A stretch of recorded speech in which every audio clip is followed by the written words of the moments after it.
Okay, Queen Jack, what are we going to do here? We have a little RNG here on screen to help us with our decisions, help us become a GTO beast. 97 is a very passive action, so I already know that this hand is going to be a call, but that's not how I'm going to think about it. I'm going to start by actually saying, is this going to be a pure call, or can I ever raise here against a small bet? My opponent is not betting all of their range. Some of your opponents will do that, and that's a key distinction that you want to be aware of, but they will be betting quite frequently on this board. So I do think that this hand can raise. I don't think it's ridiculous or anything.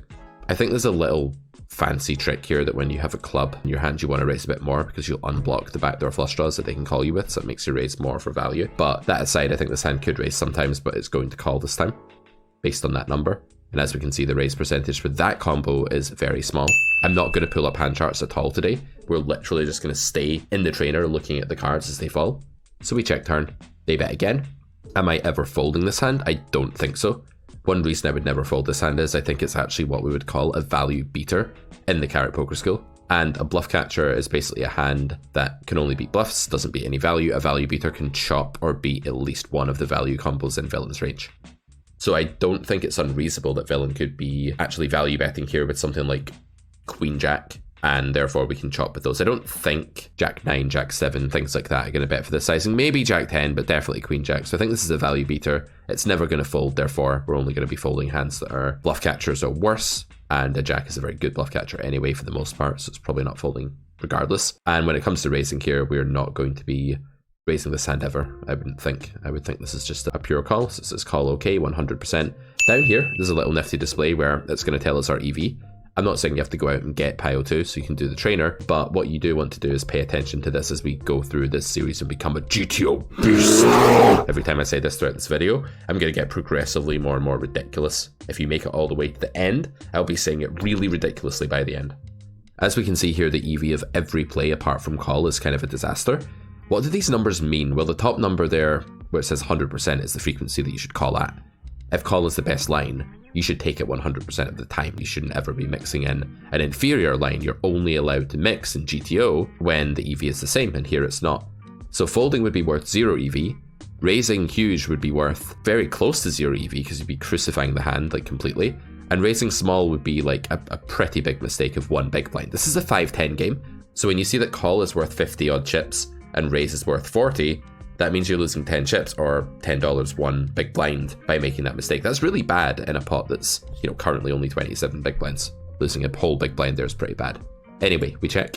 Villain decides to what? Oh, a double paired. Villain got really nitty on the river with a flush. Okay, fair enough. Sometimes solvers will check back a bit tighter than you might think because they are very worried about being check raised, not just for value, but being bluffed as well. It can happen. Humans don't tend to do that as well. First question here is, can we ever raise this hand for value? I think we definitely can. I think against button 1/3, this is going to be a hand that will raise from time to time. I think it will call more than it will raise. I'll raise at low frequency. Again, I'm rounding to the nearest 25. I'm trying not to be a total dweeb, even though I kind of am. So we're looking to raise this 25% of the time, calling the rest of the time. This is an 84. We're going to call. Okay, so actually I was wrong there. It's raising closer to 50% would be the nearest 25, not 25%. The hand is just a bit better in EV terms than I thought and can be put in the racing range more often. Now, that's not an EV loss. We need to understand that when GTO says, okay, you probably had the wrong idea of the frequency there, Pete, it's not telling me that I've lost EV or anything. It's just kind of saying, in the long run, the most closest to GTO strategy is to raise that more often. It doesn't actually matter. Like, nothing bad will happen to me there, and I don't really care about that, but it's interesting to adjust my parameters slightly. Okay. Another river blunder theorem spot. We have called, Villain has checked back, we've reached the river with a big advantage here in EV. The 8 was to do with the flop, so it was good for our range. Our range hung around. It likes stuff that was to do with the flop. Villain's range doesn't. It likes random new stuff coming. So this Jack is a card that is not to do with the flop. It has no qualitative similarity to the flop. So this Jack is actually going to be really, really good for Villain because he's the one betting flop, but Jack 9, Jack 7, Jack 10, Queen Jack. We fold those on the flop unless they're hearts, usually. Or maybe they're backdoor spades or something. Or maybe like King Jack has enough showdown value, we can call it anyway. But most of the Jack X combos go in the bin from our range on the flop. So while this Jack is a little bit better for Villain than it is for us, the 8 is very good for us, and the overall action sequence is incredibly good for us. Understanding GTO is all about understanding action sequences and what they do to ranges, and then combining them with textures and preflop configurations. This is basically the be all and end all of becoming a GTO With this hand, I believe we have a value bettable holding. It's kind of interesting that we have hearts here, because what hearts will do is they will have the weird effect where they unblock the opponent's betting range. And that's because the heart bluffs would have bluffed the turn a lot. So villain's main bluffs at this juncture, when he's checked the turn, are not hearts, they're like clubs, they're diamonds, stuff like that. They're not spades either. So when you have hearts or spades here, you will unblock a few more bluffs, and there will be some merit in maybe slow playing and just checking here. But I think overall betting is going to be the key thing. Because we actually chop with all of the weaker aces now, our hand is very thin, and I'm actually leaning towards block bet here. I think block and check are going to be the two lines for this hand. Am I missing something? Maybe the fact he's just hit a jack a lot means I could use the B75 as well.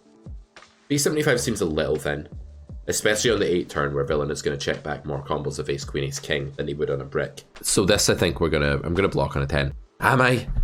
Oh, I'm gonna get one wrong eventually, guys. This is gonna go red, and it's gonna be really embarrassing. You've noted it's all been green so far. I don't know, man.